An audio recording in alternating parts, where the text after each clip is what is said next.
Welcome to Stone Cold Stros. I'm Brandon Strange. I'm joined by senior content contributor Charlie Palillo. You should check out his weekly column on sportsmap.com. It really is good stuff. Josh Jordan is back and recovered from the draft. For all purposes, everything that Josh does, check out him on Twitter. Follow him on Twitter at JoshJordan975. Follow Charlie Palillo at Palillo on Twitter. Charlie, Josh, welcome in. Hello, guys.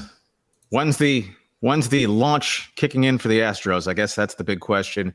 Is the launch to kick in for the Astros? Yeah, Josh made his return. The Astros maybe imminently. Let's talk about some returns because the pitching has been pretty good for the Astros thus far. It has been the offense that has been very much lacking. We talked about a little bit on this channel last week. I saw some conversations with John and Josh talking about just, how bad it's been. McCormick and Michael Brantley, as in Chas McCormick and Michael Brantley, look to be on schedule to return this week, maybe a day apart. Jose Altuve, in a much needed burst of good news we got, was he may be available as soon as the end of the month. So my question to you guys is this: Does this fix what ails this Astros team? I don't want to go so far as to say largely, but of course, I mean, it's to the point of it can't possibly hurt. I think the expectation bar on Michael Brantley needs to be set at a reasonable level. His power had been in decline for 4 straight years, but he is a competent get-on-base guy. That he just hit 250 at Sugarland, whatever. It's the shoulder remained in its socket, and he's finding his timing and playing a little first base. But Brantley is a professional batter, even if he's just slapping singles and occasional doubles and the very, very occasional home run. The batting average is good, and he takes walks. And at the top of the Astros lineup, and it's not to blame Mauricio Dubon because he's a journeyman utility guy. But the feel-good story that was Dubon essentially has stopped feeling good. The batting average in the 280s still, 290s swell, but he never walks. Essentially, it's embarrassing. 3 walks drawn in 122 at-bats, but sure, just keep running him out there in the leadoff spot every day. So his on-base percentage stinks, barely 300. Alex Bregman, speaking of stink, maybe we'll circle back to that. Astros on the corners, just fantastic these days. Bregman's batting 195. His on-base percentage is higher than the leadoff batter. But if you have a guy in steep decline, basically back to his career norm, batting first, Bregman, who's just been a lousy offensive player this season, batting second, well, get them out there, Altuve, Brantley in. How can that possibly not make you measurably better almost immediately? Yeah, for me, it's Altuve because he's, a right-handed hitter that's a power hitter. I know McCormick's a right-handed hitter too, but not on the level Altuve is. And, tip of the cap to Chandler Rome. But Astros are getting a 677 OPS and a 367 slugging percentage from the right-handed hitters. It has been Tucker and Jordan just carrying these guys. So to get somebody with some thump back in the lineup when Altuve returns, I think is going to be huge. And I know we're in it's still a small sample size part of the season, but just looking at the numbers where they are now as a team, OPS, they're 26th in the league, slugging 27th in the league, homers 24th in the league. We look back to last year. This isn't the sample size to this point last year. It's the whole season last year. OPS 7th, slugging 5th in the league. So they're really going from the worst 5 or 6 teams. Now they're one of the worst 5 or 6 teams in these categories to where they're one of the best 5 or 6 teams in these categories. So really hasn't been the pitching as much as it's been the hitting. It's just simply been a poor offense, right? Maldonado stinks, always has, does, always will, offensively. Abreu, relentless disaster. That he lines a double on a mistake pitch Sunday in Seattle. Whoop-de-doo, right? Blind squirrels find acorns. He is showing no consistency whatsoever of quality at bats. Alex Bregman, 3 for his last 39. That's a batting average of 77, not 177, 77. As the Astros move down the coast from Seattle to Anaheim, you can't just be hemorrhaging outs at that many spots in your lineup and be all right. Jordan hasn't been going off of late, but certainly still been really good. And if it's a timely at bat, you just expect him to come through. Kyle Tucker the last couple of weeks has actually tailed off. And, if not for a non-strike three called in the ninth inning that a pitch later he crushes for a game-winning home run, we might be saying, hey, Kyle Tucker, you need to pick it up too. But basically, this lineup has two guys who've been pulling their weight season long to this point to be guys in a good offense, Tuck and Jordan. Dubon, the 20-game hitting streak when he's hitting way over his head. But right now, he's a bad leadoff hitter. His OPS sub 700 now. Bregman, a nightmare. Abreu, by all means, just keep penciling him in the cleanup spot virtually every day. How about a mental health day off or 2 or 3 or 4? Abreu's played every game so far this season. Well, when you have a paucity of alternatives, all right, Abreu's the only way to hit your way out of a slump is to keep hitting. Well, the only way to dig a deeper ditch is to keep digging. One home run now in 89 games for Abreu, dating to August of last year, still sitting on 0 with the Astros. If Alex Cintron had come up with the mechanical adjustment that needed to be made, that'll fix the world with Abreu, and Cintron was not worried about Abreu at all. Well, maybe it's time Alex really shares that secret with Jose Abreu. Still a lot of season left, but less by the day, right? At the end of this week, the season will be 1 quarter old, but I will throw in the proviso, 17 and 17, 3.5 behind the Rangers. It's not like you need a telescope to see them starting the week, and you're hoping to leave Anaheim at least ahead of the Angels still. But I'll go back to 2017, and this team is simply not as good as this one. And we'll, of course, get to the pitching. Right, the lineup is the present day. Can some guys get more hits than they are, please? But 2 starters down without legit replacements that you're thinking are sustainable. The leaks that have sprung in the bullpen, but amplifying Josh's point, the Astros are second in the American League in earned run average, right? Only behind the Rays. So the pitching you'd expect is going to tail off in terms of rotational quality the longer you go without Garcia and Urquidy. And the bullpen you still accept to stabilize. They have enough decent options that you think you put it together. But they're not going to have a bad offense and be a 95-win team. Right? They don't need to be 2017 or 2019's offense, but they continue with what they are, well, then they're not a playoff team. Right? Their margin of error is gone. Well, you get Altuve and Brantley back performing at decent levels. Altuve doesn't have to be third for MVP. Great Altuve. Brantley's not going to be 2019 Michael Brantley, but just good, solid, everyday major leaguers. And that is a B12 shot for a lineup in dire need of it. Maybe the returns give Dusty Baker an excuse to move the lineup around a little bit and kind of shake it up without there being a overt sign of, hey, this is because you're not producing, Jose Abreu.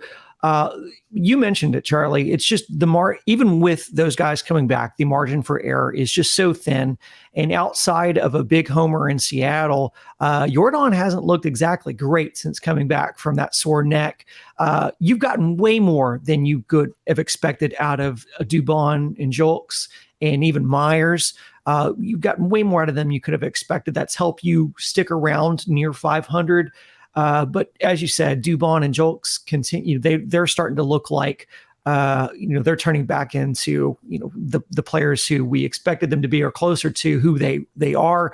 Julks has, I believe the broadcast said, the lowest walk percentage of all eligible players in the league right now. He's drawn one in yes. Over 80 at bats. So, very superficially, hey, he's hitting 273. He's doing well. No, he's not. His on-base percentage is 287, limited power, OPS in the 660s. Again, that's not on Corey Julks, right? He's 27 years old and just getting to the major leagues. Nice story and had a couple timely hits, the game winner in Atlanta. But if you're asking for Julks and Dubon over longer periods of time to keep the boat afloat, you're going to be sinking offensively. Yeah. And so it's the depth that worries me. It's going to be nice to have, Jose Altuve back. Maldi is somehow worse at the plate and seemingly behind the plate this season. So sure, just let him hit in the 8th inning in Sunday in Seattle. I know Yainer Diaz has not flourished, but late game, if you're carrying 3 catchers, one, your bench is very thin. Nevertheless, anyone off that bench, and maybe 1/3 of the people in the stands, would be a better offensive option than having Maldonado just lead off the 8th inning. But if you're going to keep rowing your boat down your stream that way over and over and over endlessly, at some point you go from the stream to a creek, and where's the paddle? Yeah, and I just don't know how much you can. Again, it's like you set your watch by, I don't have one, but if I did, I would set my watch by it. It's usually in May is when we're asking these questions about Dusty and scratching our head and going, what are these lineups?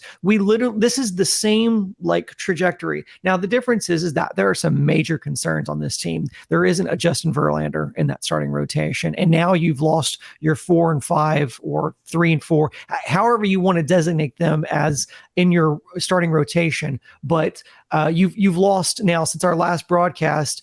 Astros have lost Luis Garcia to an eventual TJ surgery. So that's another area of depth that you are concerned about. Over the weekend, Bob Nightingale reports that the White Sox won't re-sign Lucas Giolito at the end of the season. He's 29. He's turning 29 this summer. He's 1-2 over 7 games started. He has a 3.67 ERA. I don't know how much he's going to cost, but should the Astros at least look at putting together a package to bring over? Again, you're not, I don't know. You're not in imperative trouble right now, but you don't know if McCullers is coming back. You don't know when Urquidy's is coming back and how effective he'll be once he comes back from the inflammation. We heard over the weekend Dana Brown say, they're probably not going to look at any trades imminently. They'll look closer to the trade deadline. But is Giolito an option for this team or someone like him? Well, the fish generally don't jump into the boat, right? So you have to cast your line. And where the Astros will be on Giolito, or if better pitchers become available as we move more deeply into the season and more teams get to where, all right, we're going to pull the plug or sell off or whatever to move off talent, salaries. There will be a threshold on a bunch of guys where the Astros just can't compete, right? The farm system is weak. They just don't have much to offer in terms of major league ready prospects, right? The only good position prospect they have right now that you'd say, ooh, he could really be the prime piece for a quality player is Drew Gilbert. He's the one untouchable in the Astros system at this point. So if the White Sox don't get a bid from the Dodgers or the Rays or any of the 24 teams with better minor league systems than the Astros, the Texas Rangers, and you can get him where the White Sox are just kind of buying lottery tickets, A-ball prospects, which is the way the Astros got that. Just give me that young Cuban guy, one of those Yordan Alvarez's you have for Josh Fields. Right? If the White Sox, that's going to be the market on Giolito, you'd think it'd be a little bit hotter than the Josh Fields market was back in 2017. The Astros can only bid so much because the farm system is poor, right? And Dana Brown can't fix that in his first 6 months on the job. Yeah, and when you start jumping in this early, it's about leverage. They know you're desperate. They see your IL. They're going to ask for more than they even think it's worth. So it's kind of tricky, but maybe if you get out ahead of it, you won't be in that feeding frenzy when it gets really close to the deadline. So maybe you could take advantage of it there, but they're also kind of hoping McCullers is going to come back, and they're hoping Urquidy will be back by the deadline. So I think Dana Brown's going to kind of take this day by day and just kind of feel it out. It's a tough place to be in because you don't know how long McCullers will be back when he returns, and Urquidy too. I mean, he's coming off another injury. You don't know how long he'll be able to do it. And Belak he scares me, guys. He gets out of some tight jams over and over again, but he's not a major league legit starter. No. He's just not 27 years old. He just does not have the stuff. His minor league track record doesn't say, well, maybe. And by a different token, what a fun debut, and didn't inspire me to grow a stash. Not like I could have done one in 48 hours anyway, or 48 days of that quality. But maybe JP France is going to be a revelation, but you don't bank on that if you're the Astros. But if he's okay, and you're down 2 months of Urquidy, is McCullers back in a month? Is he back in 6 weeks? McCullers should get here first, since at least he's throwing off a mound, and we know Urquidy's nowhere close to that. If the month of May closes and the Astros have lost more ground, right, they have 2 series with Oakland coming up within the next 3 weeks. If you're losing ground the rest of this month to where you're 6-7 games behind the Rangers and the entire American League East is 5-6 games ahead of you, then you're getting into a little bit of a danger zone. So I think it bears watching. Any legit back of rotation major league pitching candidate, Dana Brown needs to make an offer. But as we all know, it's not as simple as you make the offer and they take it, right? The tango requires 2. And the Astros may just not have enough stuff in the wardrobe to be a dancing partner for a pitcher that you're saying, all right, that measurably upgrades the rotation. But Dana Brown has to try. Or he could leave it to Jim Crane and Jeff Bagwell. And whatever the case, this shines a bright light on the organizational depth issues that this team faces, that, as you point out, Dana Brown is on the clock to remedy. But the realistic part of this is that there are no fast answers to what ails the Astros organizationally right now. Guys, that's it for part 1 of Stone Cold Stros. To listen to the full podcast, it's up right now at your favorite podcast provider. And to watch the rest of our conversation on YouTube, check out the Stone Cold Stros playlist. We'll be releasing those videos there very shortly. Go Stros.